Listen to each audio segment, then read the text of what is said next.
almost done here. I was mixing up some potting soil for some new lettuce that I'm going to put into one of these planters here, and I realized that maybe that's something that I should share with you instead of just doing it for myself. So, I'm just getting finished with this one here. I'm just going to give it a little bit of a quick turn, but I'll show you what I did here, because mixing your own potting soil is not tough, and very often it is so much better than getting stuff out of the store, which more often than not comes with fungus gnats in it and other insects and just stuff you don't want to deal with. You don't really know what's in most of them either. They'll make claims, but you can't trust them, and some of them are pretty questionable even if you can trust them. You don't know what they mean when they say that it's full of organic matter. I can think of a lot of things that qualify. So I'm just going to put this over to the side here.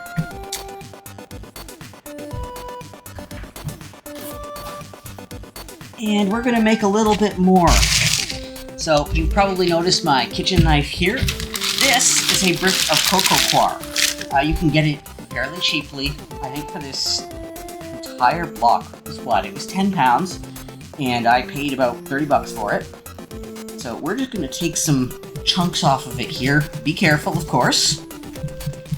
I find this is the easiest way to do it. If you have a whole wheelbarrow and want to make a whole lot at once, you can just drop the whole block in, and that's fine.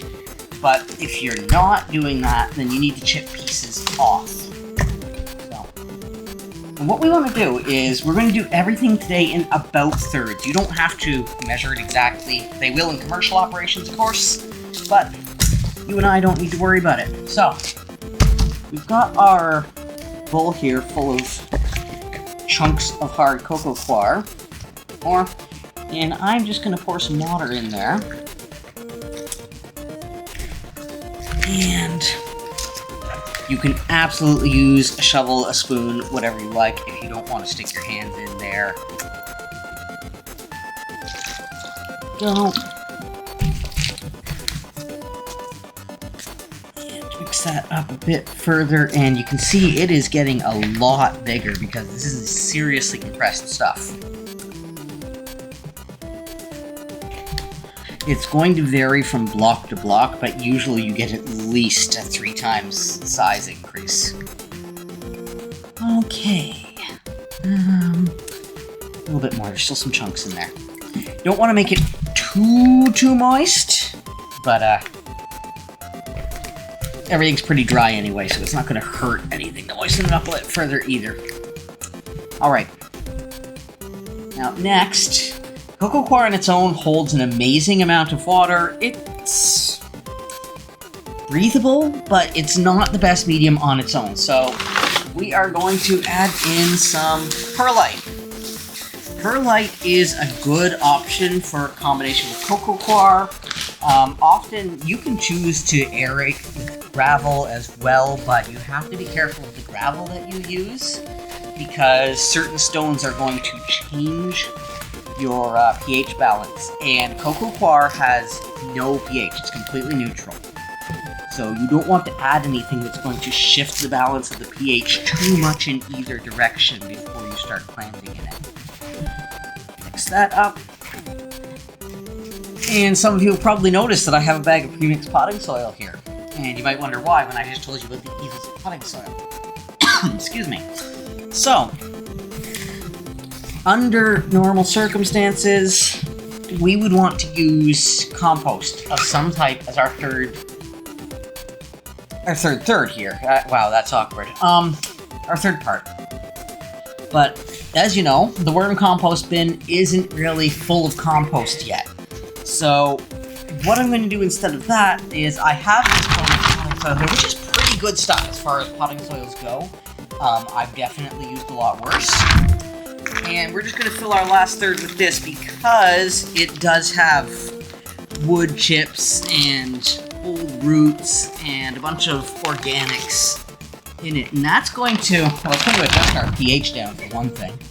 But it's also going to give us some starter nutrients for our plants. And that really need, because the disadvantage of mixing cocoa coir and perlite together is that it is effectively a zero nutrient soil. You can use it for propagation. It's phenomenal for that. And there's a bunch of purposes that you can use it for just as is, but we need to get some organic matter in there, and we're probably going to have to fertilize this to start off with anyway. Let's get that all mixed up there. It's a little dry. I've had this bag of soil for quite a while, so I'm going to wet it down just a little bit more here. There we go. You don't want it to be soggy, but enough that it all blends together nicely. And I'm going to keep going for a while. You can see I'm spilling everywhere, so I'm going to need to get another boil to finish this, but that's really all there is to that. You need to have something that has good water retention. That's our cocoa coir. You need to have something that has good aeration porosity. That's our perlite, because plant roots need a lot of oxygen, and if they don't get it, your plants will die. And perlite's also good for transferring nutrients and holding them as well, but that's advanced theory stuff. We don't need to get into that too much. And then we've got our organics in there as well to provide some actual nutrients for the plants. So I'm going to go get my bed of lettuce in here, and honestly, it can use a little more soil anyway, so that's fine. But I will check back in with you about that later, and we'll cover more about soil another time.